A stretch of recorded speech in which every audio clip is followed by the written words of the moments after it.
হঠাৎ এখন ডাকলে? আমার বাড়ি থেকে আমার জন্য ছেলে দেখছে, তেমন কোনো ভালো সম্বন্ধ পেলে আমার বিয়ে দিয়ে দেবে। তোমার তো গ্রাজুয়েশন কমপ্লিট, এবার তোমাকে বিয়ে করতে পারবা? দেখো সাথী, তুমি তো জানোই আমার পরিবারের অবস্থা কেমন। আমাকে আর একটু সময় দাও, আমি নিজের পায়ে না দাঁড়িয়ে তোমাকে বিয়ে করতে পারবো না। থাক, তোমাকে আর কিছু করতে হবে না। যদি তুমি আমাকে ভালোবাসতে তাহলে ঠিক আছে, তুমি কিছু একটা করতে। তুমি যদি আমাকে না বুঝো তাহলে কে বুঝবো বলো?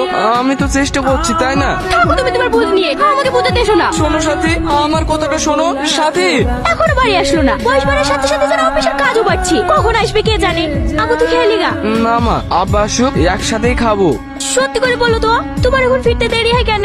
আমি এখন অফিসে পার্ট টাইম করি। এই বয়সে তোমার পার্ট টাইম করার কি দরকার বলো তো? পার্ট টাইম তো করতেই হবে, সংসারের জিনিসের যা দাম বাড়ছে, আর রোহনের তো হাত খরচা লাগে। আর কতদিন হাত খরচ দিবা বলো তো? ওরও তো কিছু একটা করার দরকার। না দিয়ে কি করবো বলো? ছোট থেকে ওকে একটা হুকুম পর্যন্ত করিন, সেই ছেলেকে আমি কি করে কাজ করার কথা বলবো? রোহনের লেগে পাড়ার লেগে কত কি বলে, আমরা নাকি ঘরে সার বড় করছি। আজ তো বলো, ও শুনতে পেলে কষ্ট পাবে।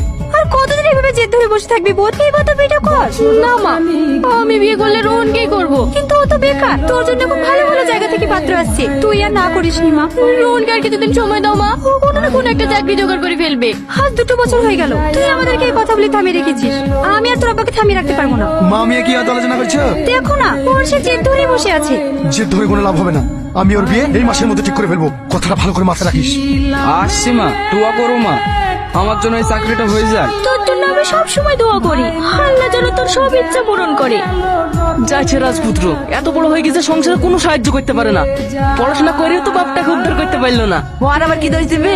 আমি একদিন ওর মাকে বলি, শুনু আমাদের সাইন তো বাইরে ভালো ইনকাম করে, ছেলেকে অত না পড়ে আমাদের বাবুর সাথে পাঠিয়ে দিতে। তো বাবা তারপর থেকে আর কথাই বলে না। তুই কথাটা ঠিকই বলিসি, আজ ওদের লাগি ছেলেটা বেকার হয়ে ঘুরে বেড়াইছে। হ্যাঁ, আমাদের আবার কি যা ইচ্ছা করুক গা।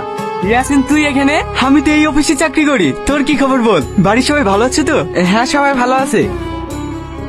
আমি বাদ দিই। কেন, তোর আবার কি হলো? বিয়ে শাদী করেছিস নাকি? না না, এখনো তো কোনো কাজে ম্যানেজ করতে পারিনি। বিয়ে শাদী তো দূরে থাকলো। তাহলে সাথী, ওর বিয়ে হয়ে গেছে? না, ও আমার অপেক্ষাতেই বসে আছে। তুই এখানে ইন্টারভিউ দিতে এসে? হ্যাঁ।